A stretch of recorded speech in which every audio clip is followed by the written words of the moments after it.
Truly, thoughts are things, and powerful things at that, when they are mixed with definiteness of purpose, persistence, and a burning desire for their translation into riches or other material objects.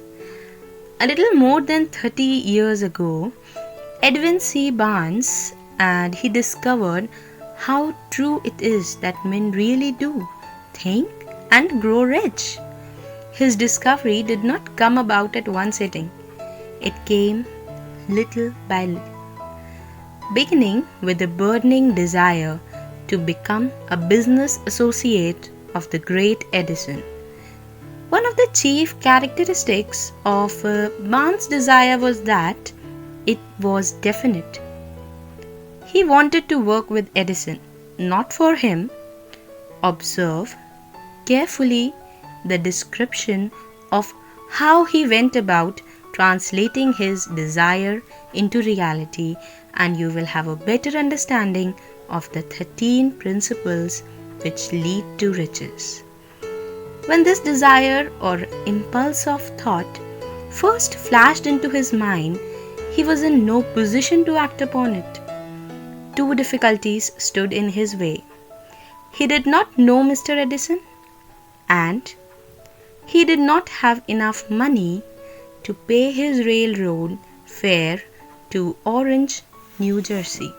These difficulties were sufficient to have discouraged the majority of men from making any attempt to carry out the desire. But his was no ordinary desire. He was so determined to find a way to carry out his desire that he finally decided to travel by blind baggage rather than be defeated. He presented himself at Mr. Edison's laboratory and announced he had come to go into business with the inventor.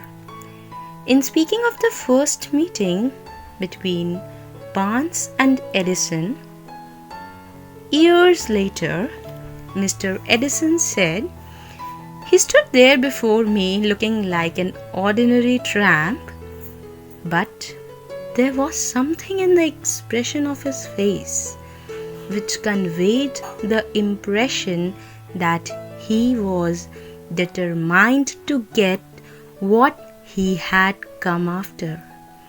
I had learned from years of experience with men that when a man really desires a thing so deeply that he is willing to stake his entire future on a single turn of the wheel in order to get it, he is sure to win. I gave him the opportunity he asked for because I saw he had made up his mind to stand by until he succeeded." Subsequent events proved that no mistakes was made. Just what young Barnes said to Mr. Edison on that occasion was far less important than that which he thought. Edison himself said so. It could not have been the young man's appearance which got him start in the Edison office, for that was definitely against him. It was what he thought that counted. If the significance of this statement could be conveyed to every person who listens it, there would be no need for the remainder of the story. Barnes did not get his partnership with Edison on his first interview.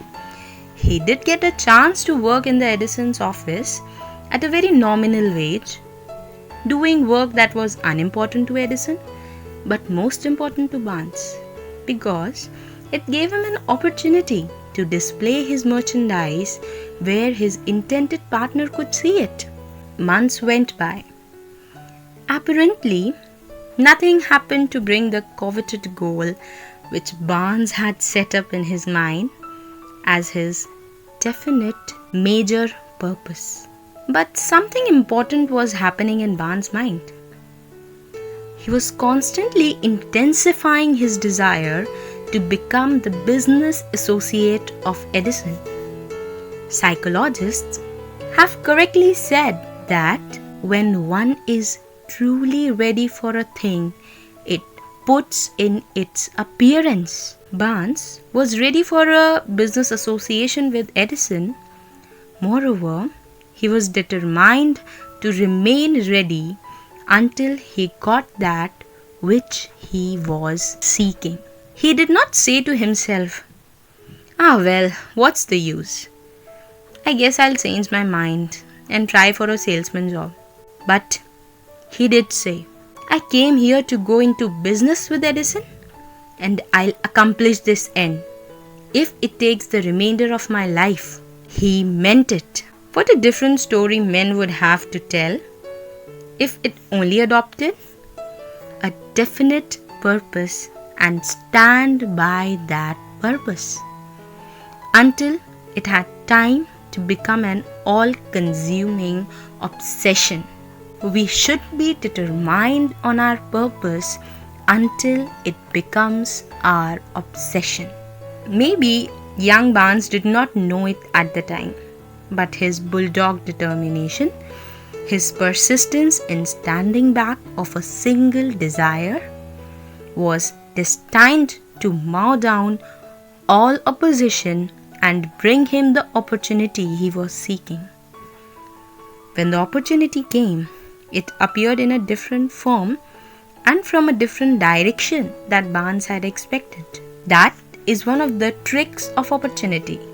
It has a sly habit of slipping in by the back door, and often it comes disguised in the form of misfortune or temporary defeat. Perhaps this is why so many fail to recognize opportunity. Mr. Edison had just perfected a new office device known at that time as the Edison dictating machine, now the Ediphone. His salesmen were not enthusiastic over the machine. They did not believe it could be sold without great effort. Barnes saw his opportunity. He had crawled in quietly, hidden in a queer-looking machine which interested no one but Barnes and the inventor. Barnes knew he could sell the Edison dictating machine. He suggested this to Edison and promptly got his chance. He did sell the machine.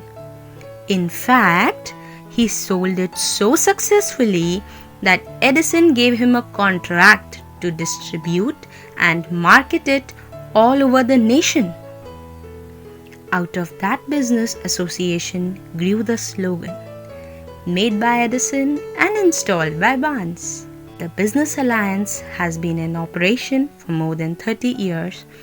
Out of it, Barnes has made himself rich in money, but he has done something infinitely greater. He has proved that one really may think and grow rich. How much actual cash that original desire of Barnes has been worth to him? I have no ways of knowing. Perhaps it has bought him $2 or $3 million. But the amount, whatever it is, becomes insignificant when compared with the greater asset he acquired in the form of definite knowledge that an intangible impulse of thought can be transmuted into its physical counterpart by the application of known principles. Barnes literally thought himself into a partnership with the great Edison.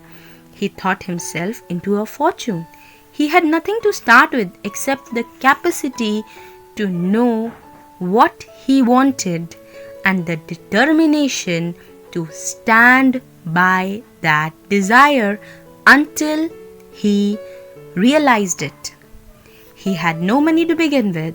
He had but little education. He had no influence, but he did have initiative, faith, and the will to win. With these intangible forces, he made himself number one man with the greatest inventor who ever lived.